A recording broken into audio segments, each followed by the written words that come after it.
Pwede nga limbo.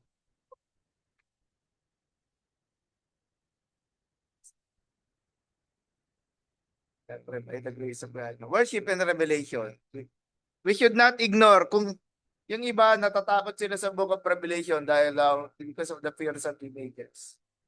Do not forget that one of the important themes of the book of Revelation is worship. Puno-puno siya, left and right ay puno-puno siya ng worship. So the book of Revelation presents worship as its central theme, highlighting the contrast between the true worship of God and Christ and the false worship of Satan and the beast. Worship reveals who is truly worthy of devotion. May idealism naman yung presentation dito ng ano. Sinabi ko yung 2 boxes, no? 1 box yung tungkol sa righteousness about God, and the other about evil and the forces of Satan.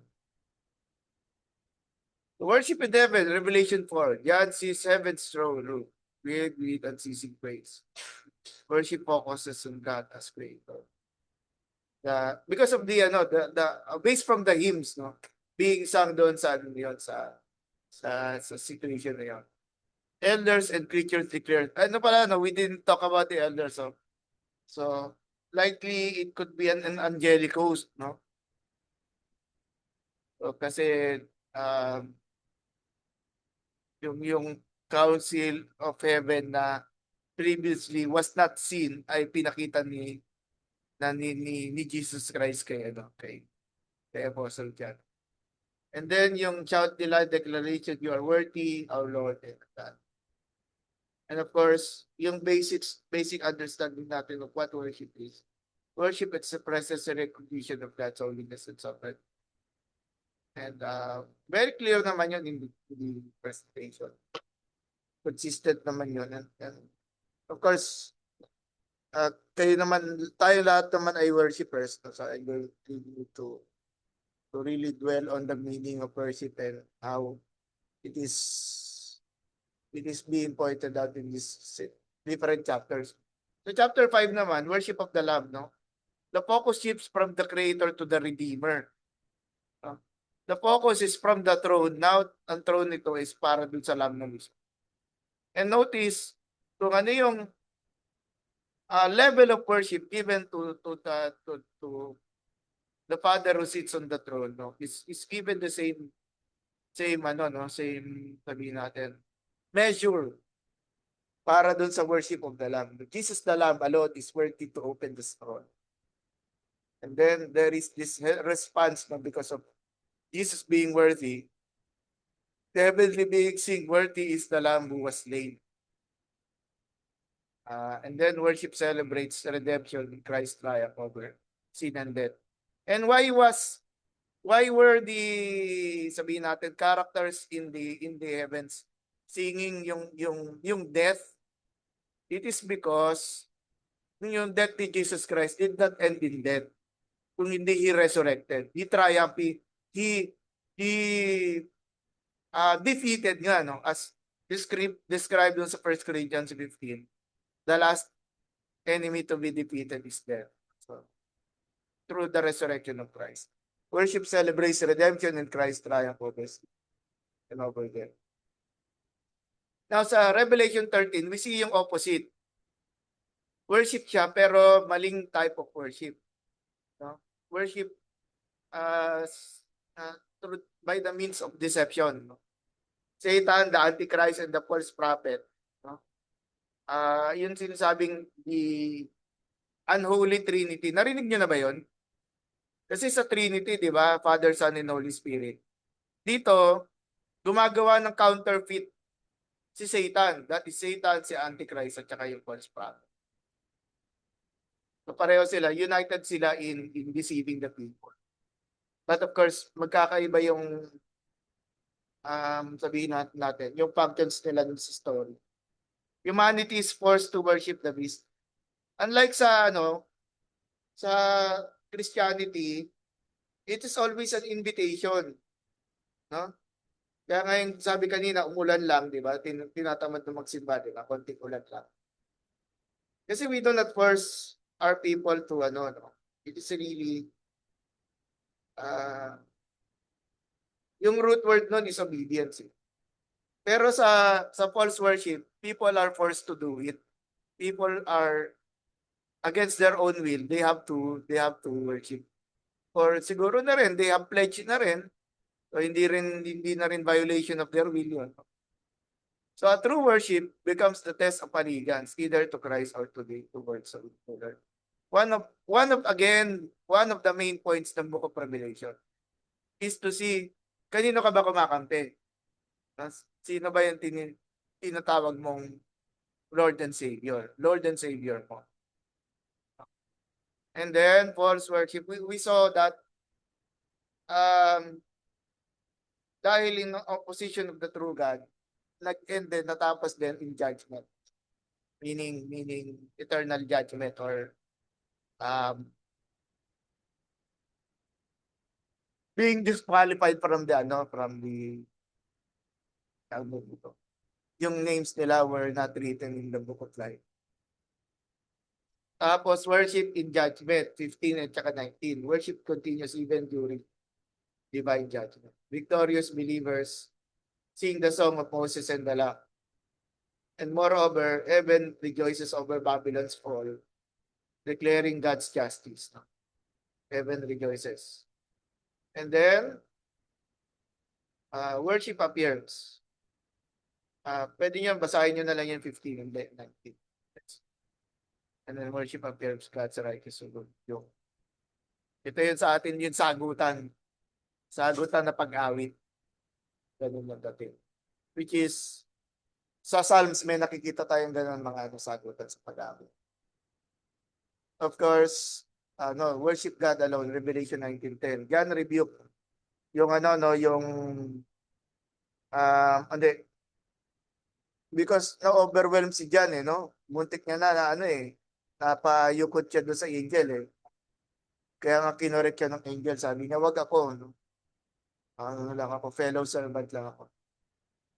And then affirms worship belongs only to God and the Lamb and then Christ's acceptance. Kasi kung si Jesus ay hindi God, bakit itong angel na to ni-reject niya yung pagtanggal ng worship? So si Jesus, he is accepting. So just, no? Deductive reasoning yun, no? Na kung si Jesus tumatanggap ng worship, tapos yung angel, hindi naman tumanggap ng worship, therefore, si Jesus is deserving of our worship. Ano? So Christ, sorry to sa pagkakadikit ng fonts. Christ acceptance and then reiterates the first commandment. Yung yun, you shall love.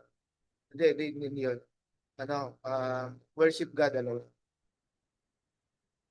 You shall not create yung objects made from wood, metal, or stone. And then worship it. So, ang tawag natin doon, idol. And then, there is this eternal worship. Ito naman sa sa no heavens at where worship is unending. At doon sa ating understanding, meron tayong sacred spaces. No? Sacred spaces meaning places where we worship. Parang doon lang natin i-worship si God. No? Pero, places of worship. Pero, sa New Heavens and New Earth, wala ng temple. Kasi everything there is a sacred space. Yung unlike doon sa case ni Moses, sabi ni Yahweh diba, sa Exodus chapter 2. Remove your sandals for what you are stepping on is holy ground. Pero dito wala na nung na yun. Everything is sacred ground na sa. And then eternal communion with God fulfills all worship. So again, the final end, no? If of course, as we can see it, no? Kasi marami pa tayong hindi nakikita about it. Yes. Worshiping God in His presence. Hindi in the distance. Kung hindi worshiping Him face to face. Iniiwasan ko nga yung ano na yun eh. Kasi di ba yung the theology of God's immanence at saka God's transcendence. Oo.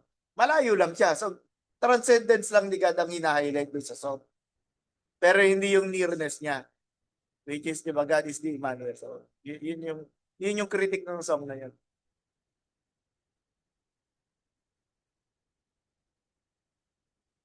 Ano yun eh, memorable sa akin yun kasi si Daddy, papunta na siya ng Saudi noon. Tapos, nagkagera. ginera ng, ginera ng Iraq yung Kuwait. Kaya hindi natuloy yung flight niya. And then, umuso doon, di ba si Saddam Hussein? Kaya, nauso yung God is watching us. Pero tsaka na, may historical snapshot sa buhay namin.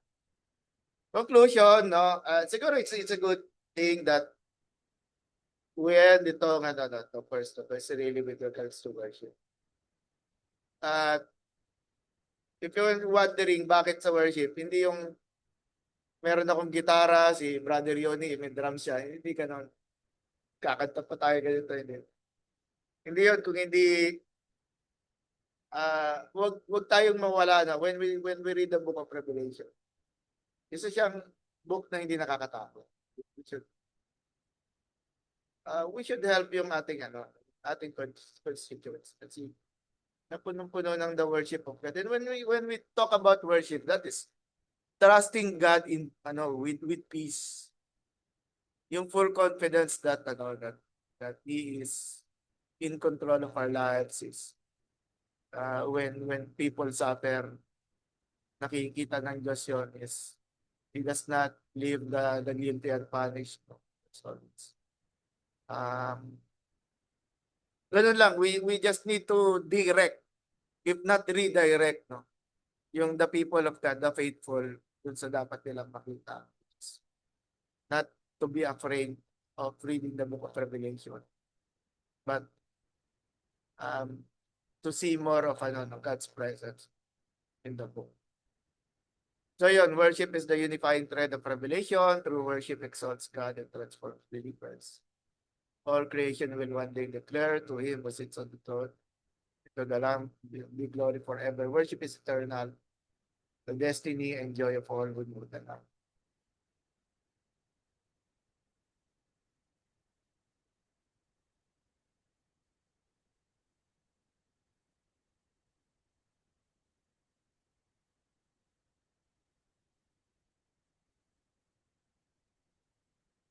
Okay. So how was it? Tapos na tayo sa Book of Revelation. In fact, for those who are taking batch 1, kasama na ilan sa mga nandito sa room na to, ano na kayo? Goodbye Edwin na kayo. Papasa na lang kayo ng papasa na lang kayo ng paper. Papasa na lang yun eh. Pero,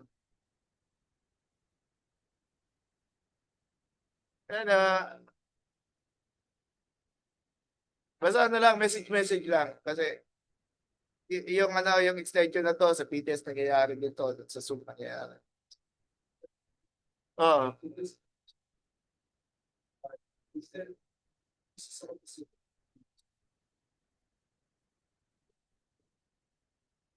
Well, it is already, sabihin natin, it is already there. Pero ang description kasi when it comes to the definition ng tribulation, unparalleled. Something that is, sabihin na natin, intentional yung dating.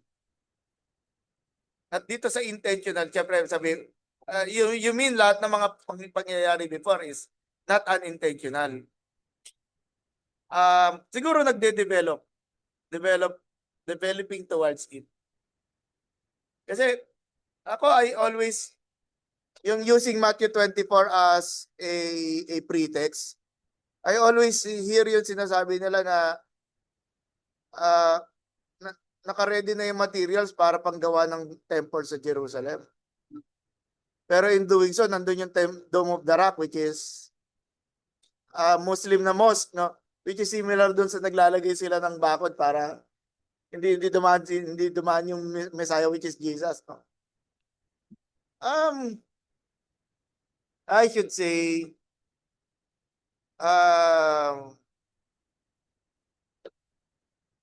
kasi yung question na yan, natanong na yan siguro 100 years ago, may mga nagtanong din yan eh.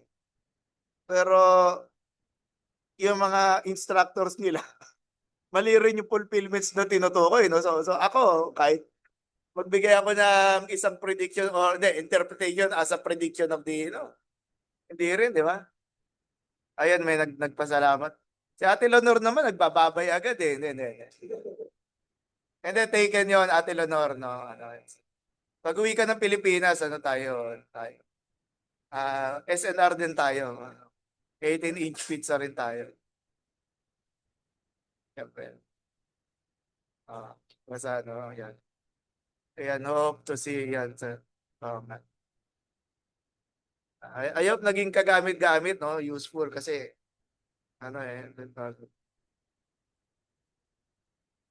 yes, happy lang ako na, ministering in grace. Totoo yun eh. When we are weak, then we are strong. Reading list. Pwede na nga yan kahit na end week na wag lang yung submission ng grades kasi sinasabi nga submission of grades dapat teacher's responsibility yun. Sasabihin, bakit hindi mo ginawa yung teacher's responsibility? Kasi yung student's responsibility, hindi nila ginawa. Hindi pa rin nagpapasa ngayon.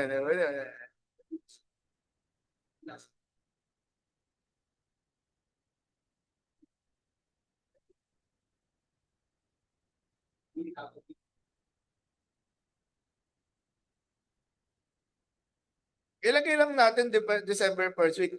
Partida, wala pa tayong November. Pero makikita mo, December 1st week, meron pa rin hingin na extension. Ha? I know that kasi mula 2010, naging teacher na ako. Nakikita ko, ha?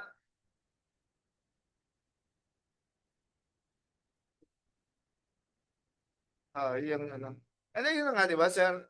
Submission ng reading list. Ano to, di ba,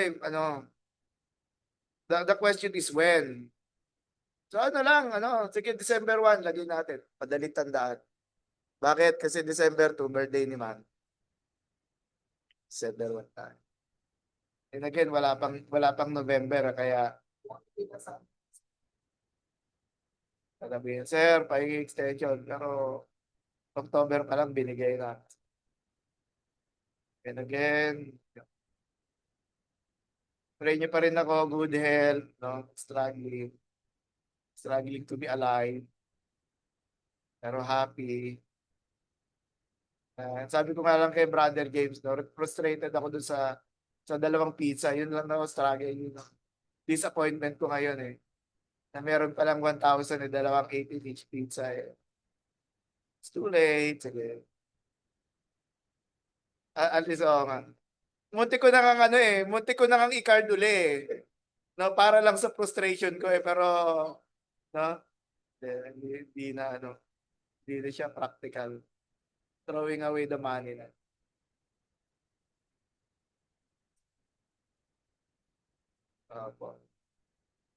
What else? Ayun.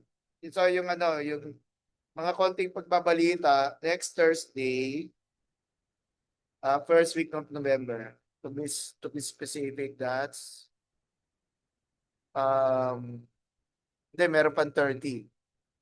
So 6. November 6, mag-start yung batch 3 ng New Testament survey.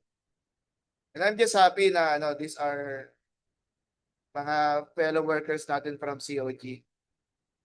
New Testament survey. But I won't be doing book study kasi every 3 hours lang yung natin, yung meeting. So which means every meeting, meron akong bagong discuss. Now, any reactions? Before I pull the plug, parang nakakatakot yun. Pull the plug.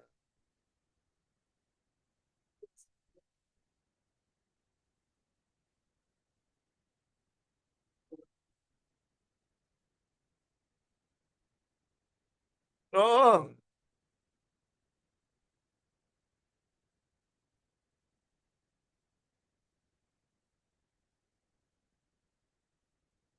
And then, ano lang, short seat work lang. Ito, ang deadline nito, 11:59. No? 11:59. Mamaya. Usually, gano'n.